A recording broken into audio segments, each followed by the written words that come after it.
Well, if you're like many American women trying to shape up, you might have found some areas are a little more stubborn than others. Yes, I have found several of those areas.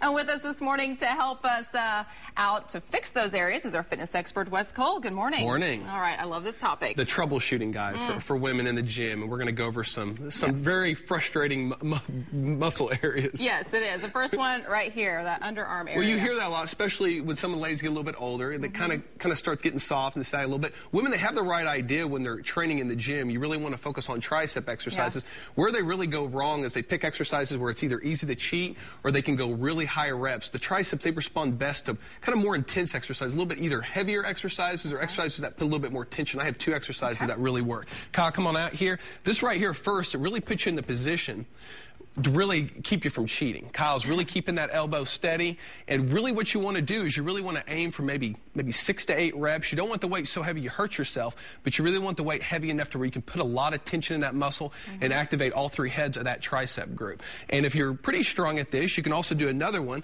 This one's pretty hard. It's called basically a tricep push-up. You can use a medicine ball and basically coming down like that. These exercises put a lot of tension in the muscle, and remember, ladies, it's tension in the muscle group. It's not necessarily reps. You can always do these on your knees too, but I guarantee it'll work and it'll really tighten up that area. Thank you, Kyle. Appreciate it. The next trouble area is, of course, the bottom. The buns. And the reason a lot of ladies, they work on this a lot, but really where they go wrong is they do a lot of kind of high rep exercises, like, you know, fire hydrants and maybe some aerobics and kickbacks.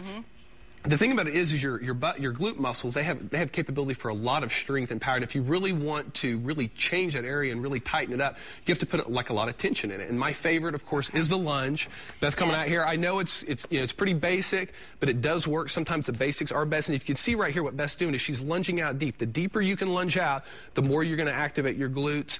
And like I tell all the ladies, as soon as you can do 8 to 12 clean reps on each side, don't be afraid to add the weight. You don't have to add a lot of weight. But remember, it's called progressive resistance training for a reason. I've seen this done, and then I've also seen where a person kind of lunges and walks at the They can same lunge, time. they can lunge, they can walk. It all works, but just make sure if you really want to work the glutes that you step out wide. Beth, go ahead and step real short. If you step short, you'll definitely work your kind of the front part of your quadriceps a little bit. So thank you, Beth. Did you get enough of them there? Are you feeling it? You feeling it right there? All right. And the last one is the thighs. Well, actually, most ladies, they want to reduce the size of their thighs. And I got one word for you. It's called cardio, especially long-distance type cardio, like running. Remember, long-distance exercises, they streamline you. Not only do they reduce body fat, but they'll reduce the overall size of your muscle to make it more metabolically efficient. And so that's really what you want to look at. Look for cardio 3 or 4 times a week, long distance, just like I would tell guys that want to be big and strong, you know, to do a lot of heavyweight training and do a lot of sprinting, but really avoid the long distance. Long distance exercises, it tends to want to streamline you a little bit, and I guarantee that'll work. 3 or 4 times a week, 30 to 45 minutes, it'll really lean you out. All right, I'm going to try it. All right, time to answer a couple questions from our viewers. This first question comes from Brendan. All the trainers at my gym have greatly reduced the amount of stretching that we do before the session. Is this okay? They probably went to the same seminars that I've been going to. We've talked about this before.